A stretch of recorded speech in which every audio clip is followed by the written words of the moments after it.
add a lot of value to like cancer research. So I think there's a ton of like weird sort of side benefits towards the CS research that's going to blockchains, which will have like unexpected consequences on all sorts of industries. I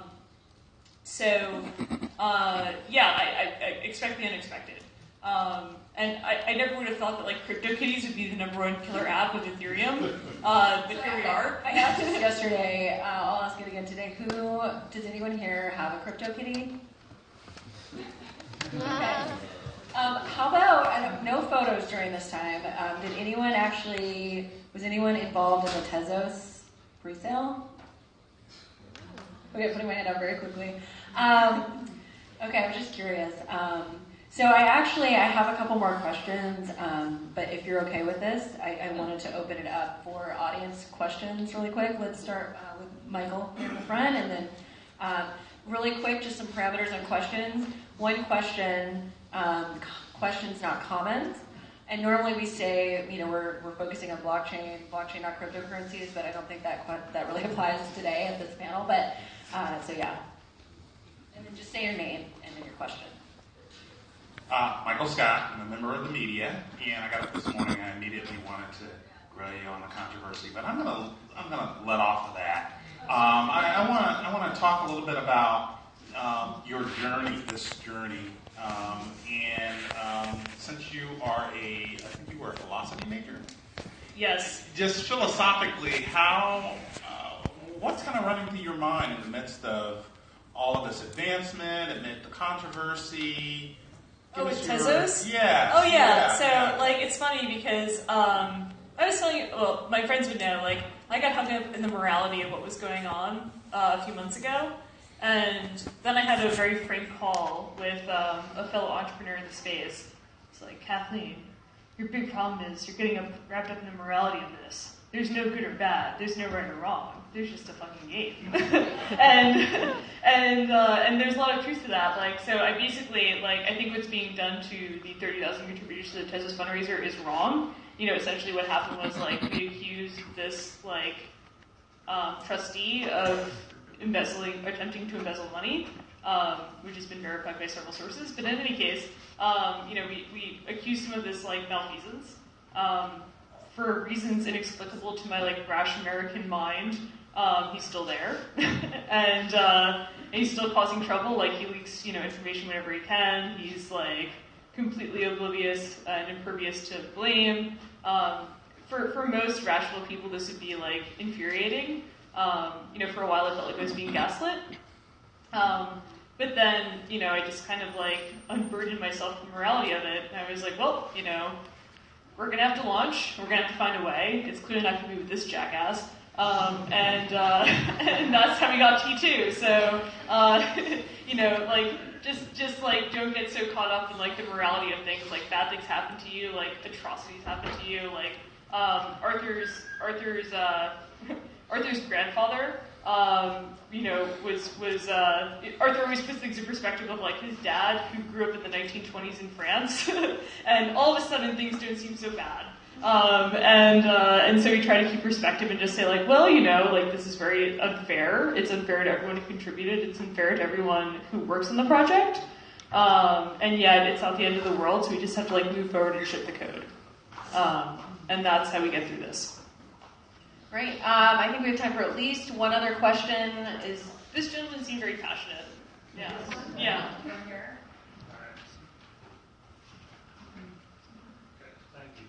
Hi, my name is Matthew De Silva. I'm a reporter for ETH News. I have a couple of questions. The first is Tezos under investigation by the Securities and Exchange Commission? That's the first question? Correct. What's your next question? That's the easy one. Yeah. Okay. I'm happy with that question then. You don't have any others? Well, I do. I have many. Yeah, go ahead. Let's do another question. So, kind of in light of the Munchie ICO, I was wondering whether Tezos, as you do have U.S. investors, as you can kind of see from the room, whether you're concerned about the classification of being designated as a security. Clearly not, otherwise I wouldn't have done this. Okay, fair. Kind of in light of kind of class action lawsuits that have been filed, I was wondering, is that something that has actually delayed the launch date? No. Okay, thank you. It mostly delayed the launch date that we weren't able to hire the scores of people that wanted to work with us. But it was mostly by and large done in July. Did you have a question? It has made it less fun to opine on things, I'll admit that. I could go for hours on Johan if we weren't being sued. Hi, good morning. My name is Philip, and my background is largely inconsequential. And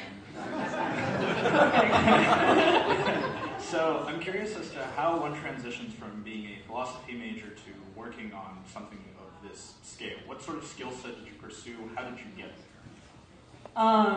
Well, if you go on Reddit, people will tell you that I'm very unqualified for my job, so I don't know how to answer that. But I've always been really into computers. I learned how to program when I was 17, 18. I never thought that a college degree in the subject was helpful. I may have been wrong in retrospect. But basically just being intellectually curious will really help you out in any sort of multidisciplinary role, such as blockchain technology, such as machine learning, basically anything where there's a new vanguard in town. Being intellectually curious is inordinately helpful for you, and just seeking out people who just call you out on your bullshit is really helpful. My husband is my co-founder, and he really does not give me an inch when I try to make a positive account of anything, which probably doesn't help our marriage out, but it definitely helps out with making me a more rigorous thinker. So just find people who don't let you waver or speak in generalities. Find people who demand precision, and I think you'll be a better person for it. I think that's a really amazing piece of advice to end our conversation. I really want to say thank you again, Kathleen, for joining us at UCLA.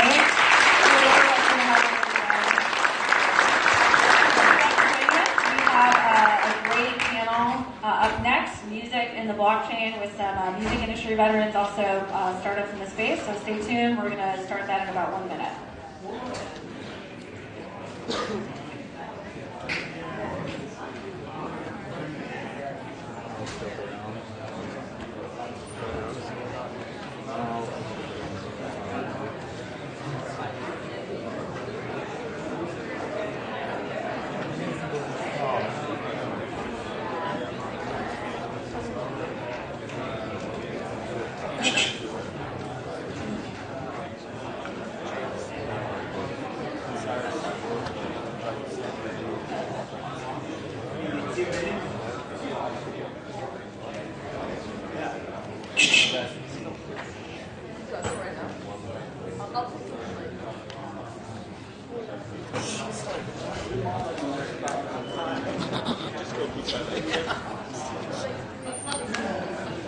Hi guys, my name is Borsai. I'm the moderator for this panel. I am a music manager. I manage Wynonna Judd. Nothing says cryptocurrency like country music. I also do music and IP licensing for companies like Zynga and Shazam. And in 2013, I became an advisor to Ripple. I also did the Ethereum pre-sale in 2014 and kind of continued to advise to companies. The emergence of kind of blockchain and music has been kind of moving incredibly fast, and I'm happy to say that everyone on this panel is one of my friends, and I want them to take a minute to introduce themselves. Why don't we start with you? Hi, I'm Angela Abshier, friend of Les's. Happy to be in that category, thank you. I am a music lawyer by education, and my career has taken me through some really interesting music projects. I was around when Sound Exchange started, and the United States finally agreed to pay a performance royalty. So that was one of my pet projects. I am a hardcore advocate for music and musicians, and that we should pay for art. So I didn't make a lot of money with that position.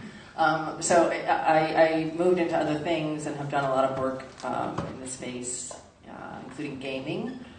which led me into blockchain technology. So I'm not at this panel as someone who is blockchain music, but music and blockchain and how separately, and then thinking about how that all comes together. So there's lots more time to get into that, but happy to be here. My name is Steve Stewart. I'm also a friend of Les's, I'm happy to say. He's much more than a music manager or a Ripple Ethereum guy. I mean, Les is a 100% human being, so. Les Borsai. I'm the co-founder and CEO of a company called Vest. My background is in music. I started managing Stone Temple Pilots in 1990 and handled them for 10 years. Made 5 records and sold maybe 30 million units with them. Met Matt during that time frame back in the day, and started a company called Vest that is what we call a crowd-funded micro-publishing platform that allows artists to put up fractions of their songs for sale to the general public. So if they want to put up 1% to 100% of the song, make that available for sale, they can collect the money. There are reversion terms. They can get their rights back at some point, but it takes them away from the silos of labels and publishers that have traditionally been the gatekeepers in this space and have taken a lot of money out of artists' hands and not contributed to them connecting with their fan base in many, many ways, which we hope to do with this platform best. My name is Matt Sorum, musician, Grammy Award-winning, Rock and Roll Hall of Fame inductee, band Guns N' Roses. I was also in a group called Velvet Revolver. I played drums in a band called The Cult. And I'm now the co-founder of ArtBit, which will launch at South by Southwest next month. It's an artist space that's going to be on the blockchain and be able to monetize your intellectual property, and content creators as well will be able to monetize their intellectual property. So we're going to be down there. If anyone's at South by Southwest, stop by. And I'm very happy to be here today to talk to you all. Thanks for being up on a Sunday. It's a little early for a rock and roller like me, but now I'm in the tech space, so I got to get weird and work on Sundays. That's cool.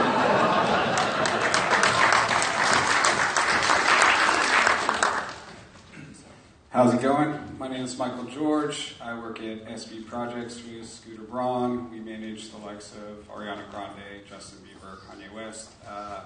Discovered and signed Martin Garrix 5 years ago and helped build his career. Also managed and look after a kid named Eden, singer-songwriter out of Dublin.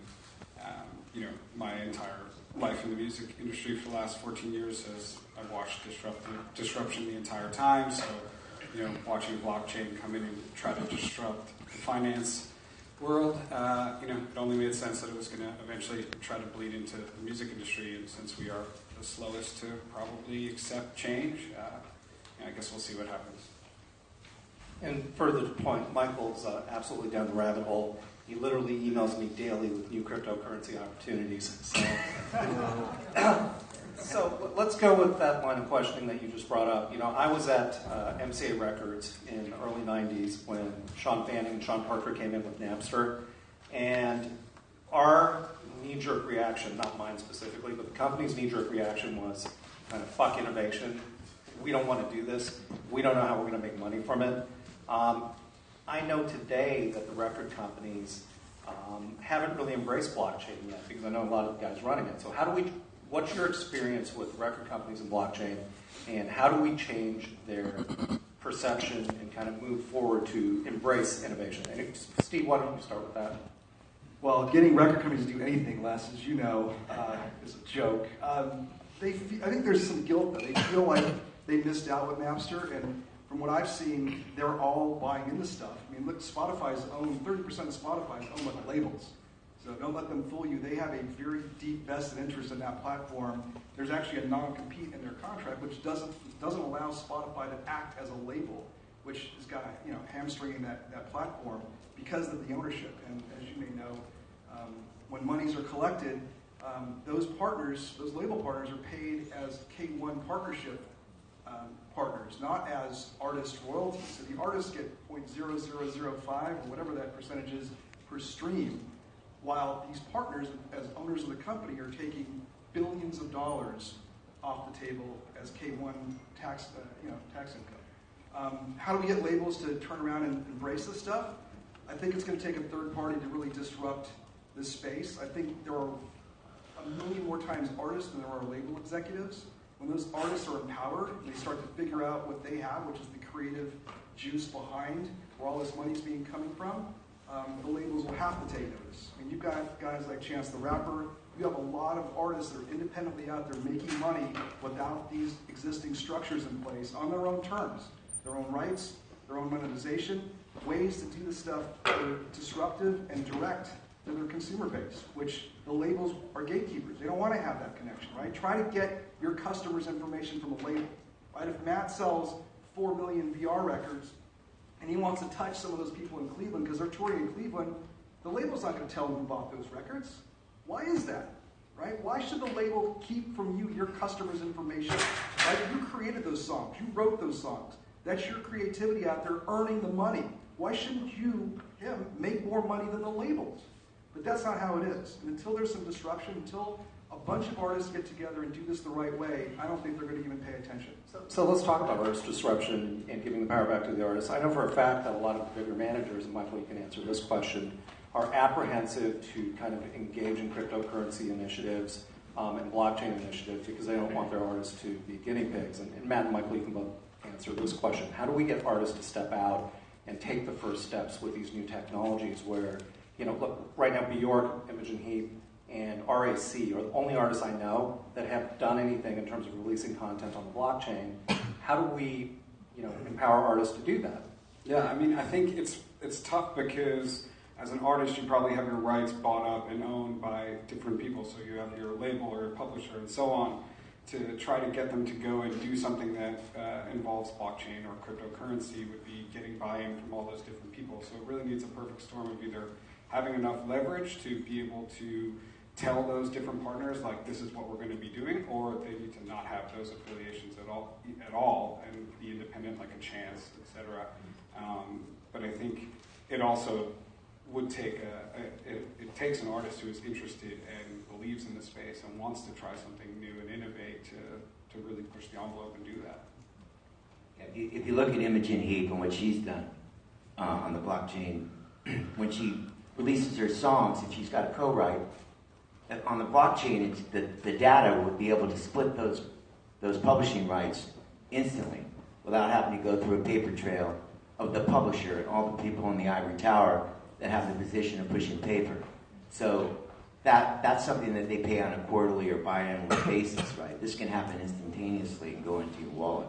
So as a new artist, when we talk about artists that are already signed to major labels and have these deals, which because the music business screwed up, they sign now what they call 360 deals and allow themselves to now take our touring revenue and our merchandise and our first baby because they decided they were going to give away songs on iTunes and we were going to make 9 cents for a download, which makes absolutely no sense when it's a digital file.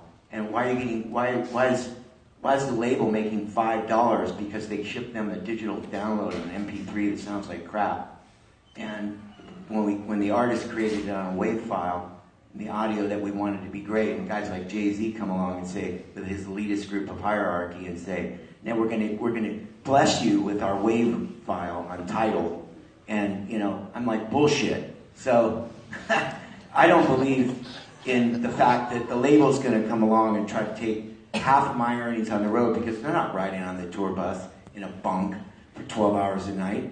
But they decide because they screwed up by giving away our music that they're going to take all of our money as a new artist. So you don't have any rights. And so as a new artist coming in on the blockchain, you can completely control your intellectual property.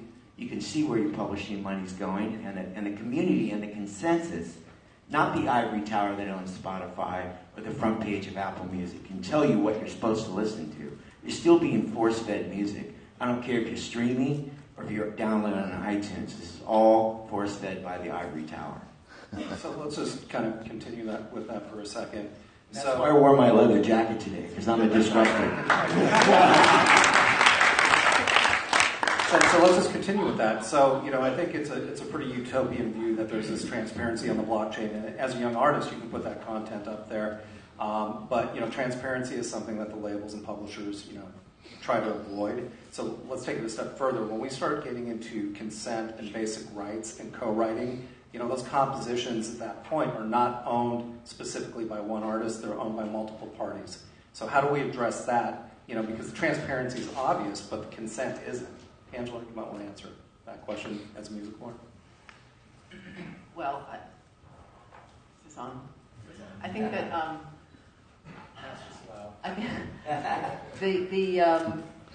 it's hard to know who's in the room. Does everybody have a fundamental understanding of music rights?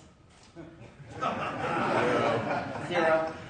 Let's say that if I at this very moment wrote a song, sang a song, hummed a song to you right now, there would be 9 rights associated, right? Is that like 9 rights? I wasn't counting. But there's a right that goes to every person along the way, whether you perform it, whether you wrote it, whether you wrote the music or the lyrics. I mean, so if you add a second person, now we're up to 18. And how many people collaborate on your records? One song. There are so many rights that we have to work on distribution, right? And everybody has to say, yeah, okay, we're going to do a thing with that song now, or we're going to do a thing with that recording now. Can you imagine? So we're in a conversation right now about the blockchain and how the blockchain is going to help music. Music is such a mess before the blockchain that it's like solving a problem that's already that isn't even. I mean, it's still such a mess. So the question is, how does the blockchain make the part that makes it really awesome, if we can figure out some stuff before that, is that there is a smart contract that can, assuming it's on Ethereum, a smart contract that can be created that will automatically assign where all of those pieces of the pie go instantly, and then you never really have to look at that again. And if somebody decides to assign rights, that's another question.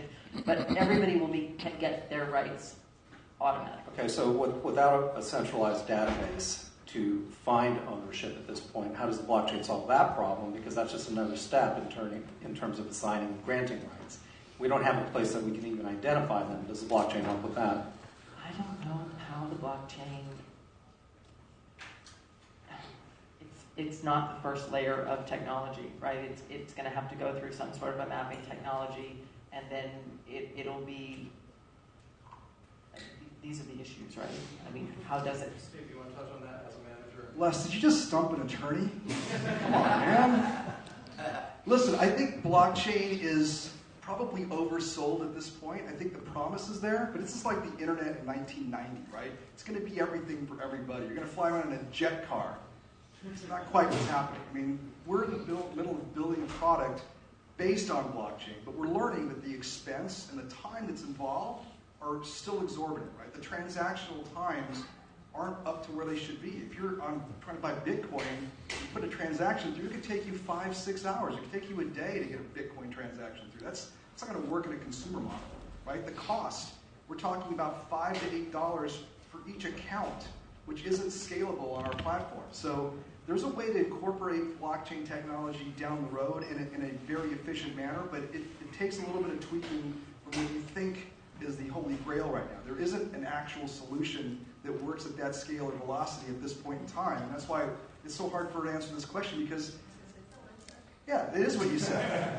But I'm saying in music, you're going to have transaction speed. You're going to have efficiencies because not everybody's putting in $100 or $1,000. People are going to come in with $1, right? And music is an upside-down value prop, right? You're getting a song for 99 cents on iTunes.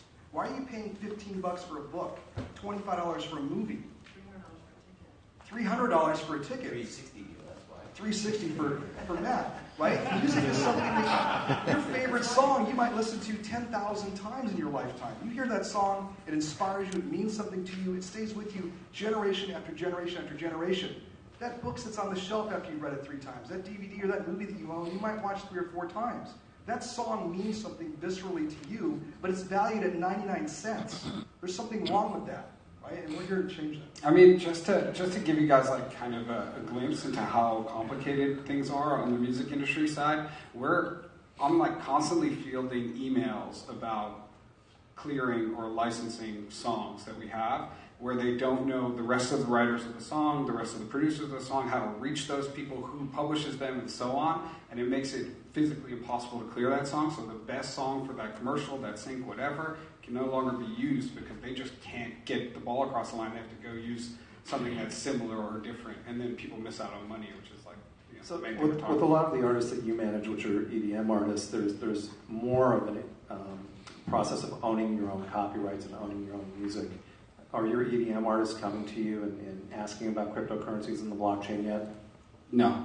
I mean, the artists I work with are 21 and 22, so. But that's kind of the age. Yeah, I guess you're right. I think, honestly, they're just so focused on touring and writing music, they're not. They're like, they're the world of blockchain to them, even though they are some of the biggest nerds that I know. It's kind of, all they're hearing about is the speculative market and not really the technology behind it. Their free time is spent writing and producing records. I think that's a question a couple of questions ago was, what are we going to do? And I think it's really about education. That's where the opportunity is right there, right? I mean, what historically and legacy products and legacy libraries, unless somebody owns their entire library, which a few people do, but that's the demographic right there, right? That's the opportunity, and we'll spend the rest of our lives trying to figure out how to get what's already been created on the blockchain. The opportunity is what's coming next, I think. Okay, we're going to switch gears for a second. There's been a lot of talk about security and utility tokens, and this is a question for Steve. You went out and you did a pre-sale, you did a crowd sale. What you're talking about theoretically has a dividend component in a way, and in my opinion, leans more like a security. Why don't you talk about your process and your decisions, because the goal line has already moved since you did your pre-sale. Thanks, Les. So we did what's called a token generating event for any attorneys in the room. We call it an ICO, but you can't say that word. We did under what's called an SEC Reg D 506B, which is a subparagraph B that allows the investor, or the token buyer, let's call them, to verify that they're accredited. And we use what's called a PPM, or private placement memorandum, and a SAFT. Those tools are usable when you consider something as a security. Our attorneys advised us it was best to consider the U.S.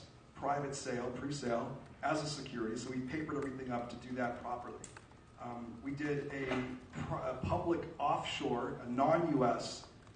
Public sale, and then we closed that in December, and we were listed on an exchange, two exchanges actually, by January 12th. So we did in about 6 to 8 weeks what most companies do going public over 6 to 8 years.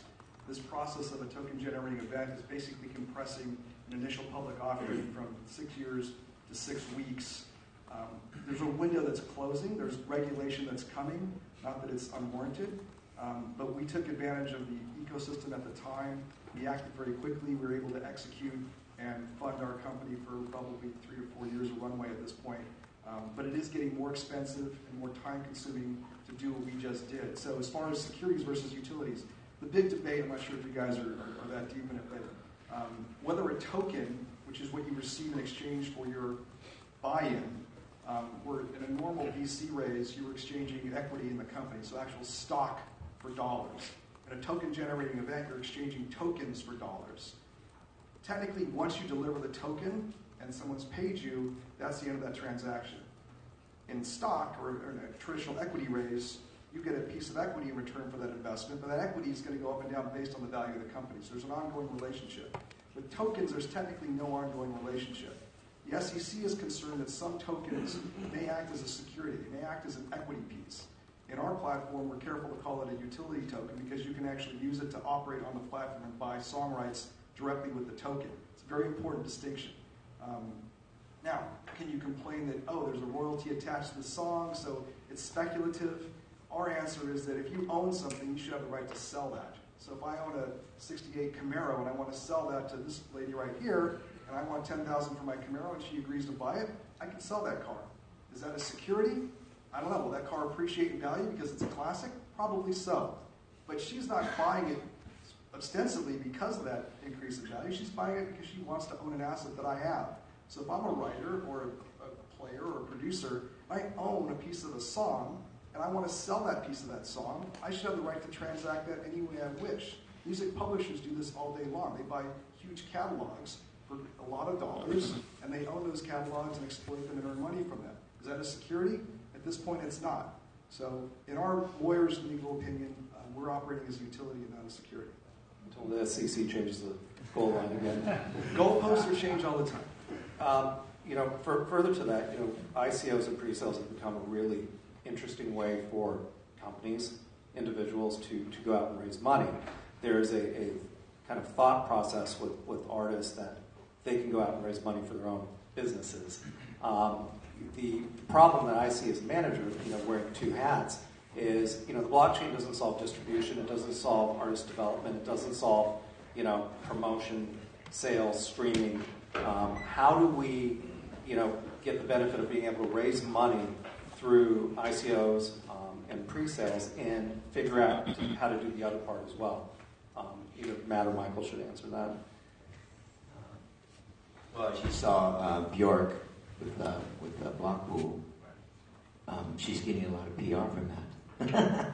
So people, she's one of the first people to come on with that kind of an idea as a major artist, and to be able to sell a piece of what she's doing with the cryptocurrency, and it's going to be a really interesting space to watch. But the idea of Vest and being able to, as a new artist especially, to get on board and have a theory of blockchain and the consensus. When I say the community can decide, right? Like I said about iTunes or Apple Music or any of those things where you're still being force-fed by the ivory tower.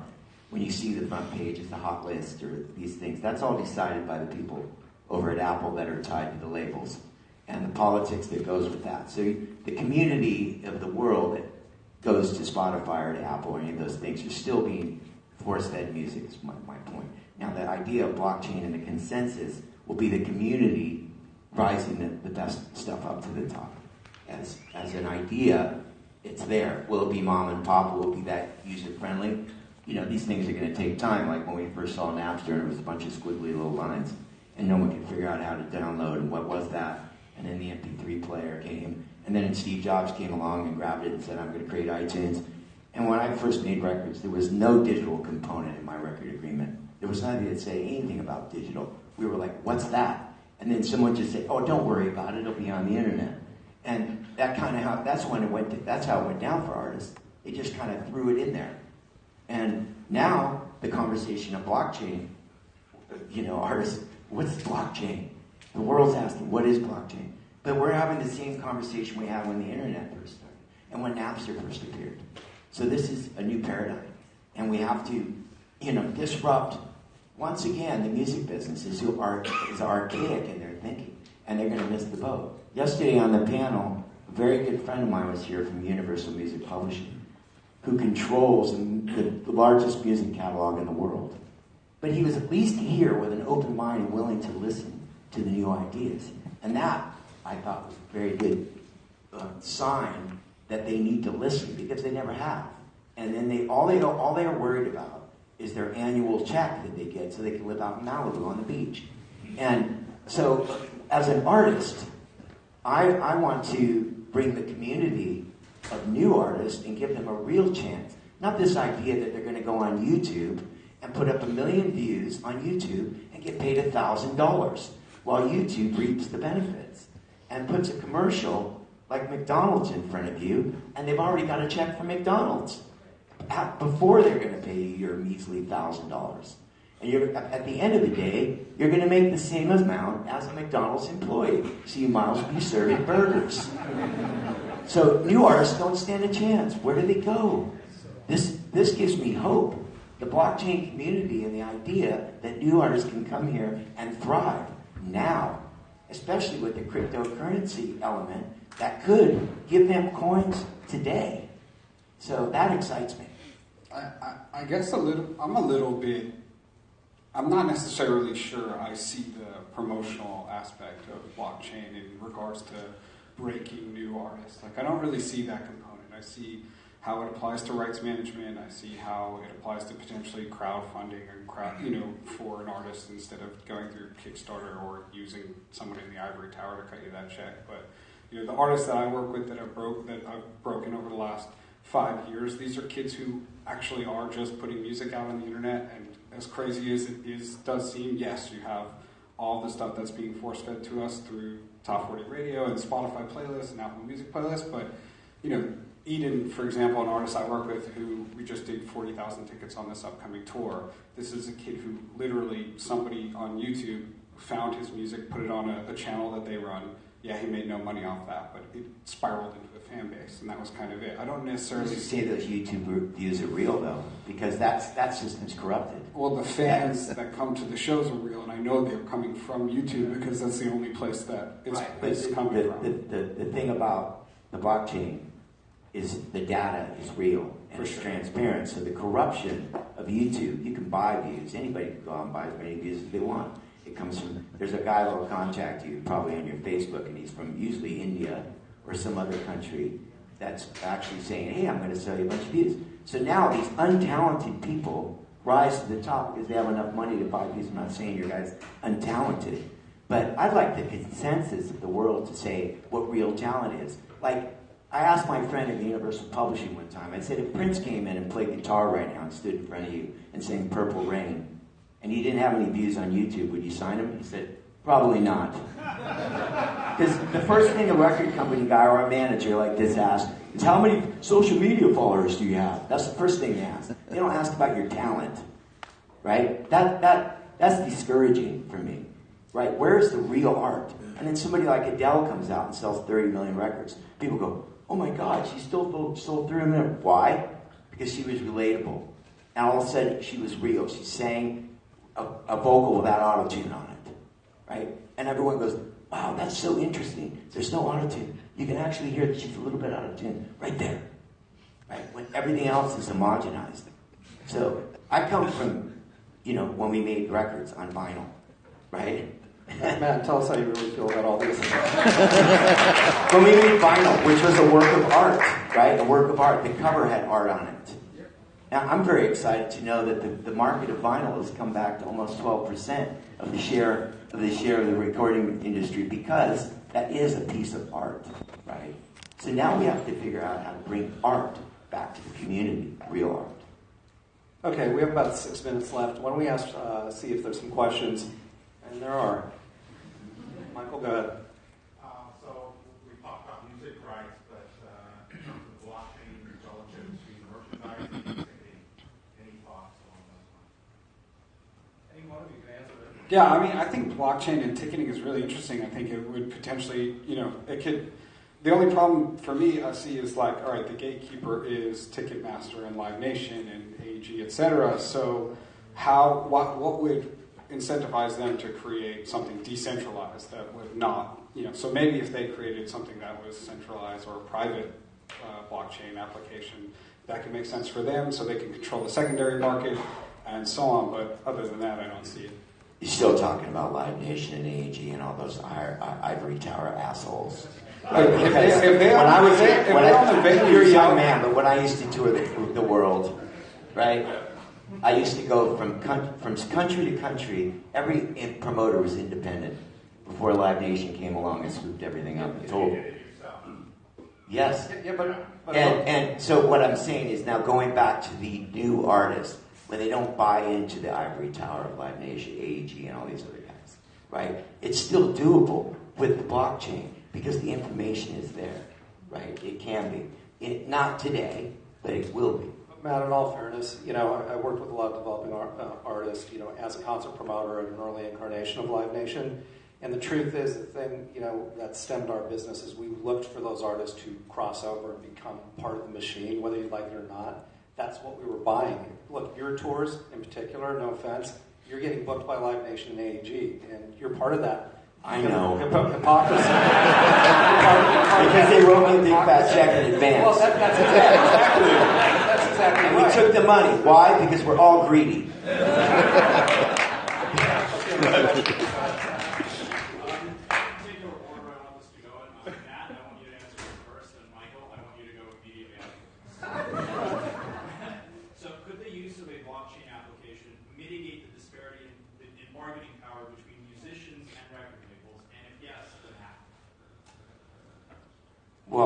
new artist again, right? If some people like Bjork are going to come over and discover that they can have an instant connection with their fan base, right?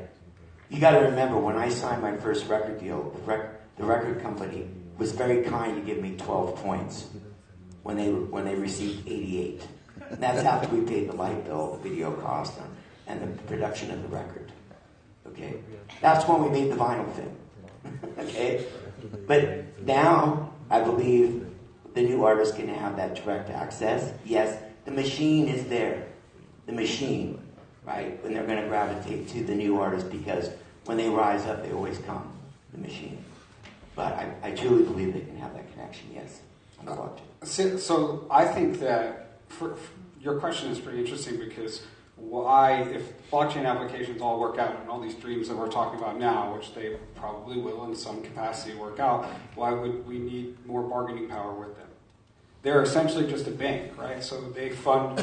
Look, I work on projects right now where we took a check from them just to take a check, and my office and the staff that we have did all the work to help do the marketing, and we identified shortcomings in the labels, and we filled those gaps with other people that we liked, but it was really, we used their resources and their money as the fuel to fuel the project, just like a crowd sale or ICO you would do to fuel, give yourself money to run the project. So I'm really not sure how, it would provide more bargaining power if we could totally show them, look, this is all the data that we're owning, this is exactly who our marketplace is, we don't really need you for this, we're going to use you for that, but we kind of already have a lot of that now. Yeah, they're gonna offer you instead of 360, they're gonna be kind enough to only take 25% of it. Yeah, and they're only gonna want 25% of your merch and 25% of your touring, so you'll have a little bit of bargaining power because you've got, what they do in the record business now is they jump on what we call a fast-moving train with a tail, and they basically just grab the tail and they hold on. And I actually got this from the horse's mouth. A very higher-up friend of mine that actually just been fired from Columbia Records, and I won't name his name, but I said, Matt, you know what's going on? He said, you know what's going on over here? The train's moving by, and if it's got a tail hanging off, we grab on, and then we just ride. It's my job to make the train run. And then they grab onto the fucking tail. And we pay him 15% because he's really good. It's smart. And we can just create.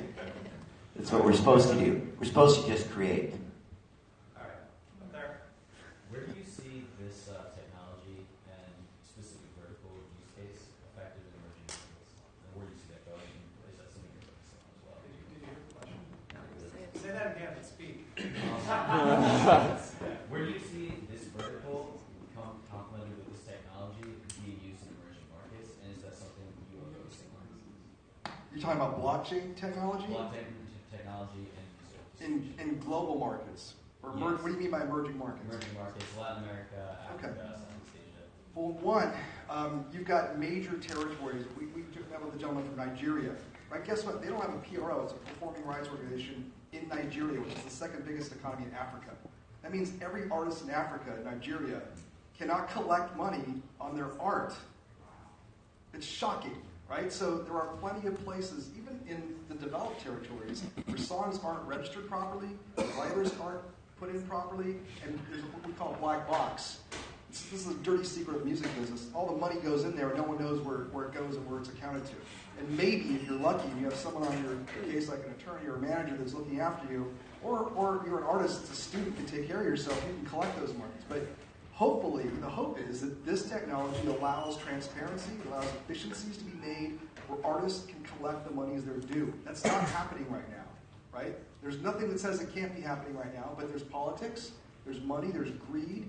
The labels don't want transparency. The PROs don't want transparency. If you're raking in $4 billion a year, and you get to hold that money for a year before you have to pay that back out, you want someone coming in and doing an audit? No. Why would you want that, right? It hurts your own business model. So, yeah, the promise is there. The emerging markets are huge because they have less political walls to break down. Like doing something here in the U.S., Irving did this GMR, PRO on his own because he realized he could be more efficient for his artists, and now it's become one of the leading PROs in this country. But undeveloped countries that don't have those resources or infrastructures, hopefully this brings some promise. The only thing, we are way out of time, but I do want to say that what's really cool about the blockchain and the music industry is that of all of the industries that have a real shot, it's the industries that have a really passionate community. And that, I think, is where the opportunity is for this industry to make a difference, is because across the board, you're passionate. Whether you're a performer or a consumer or anywhere in the middle, you're here because you love music. And that's really what it's going to... I mean, the blockchain relies on communities in order for it to be done right. So I think there's a great opportunity. Let's thank the panel for the time.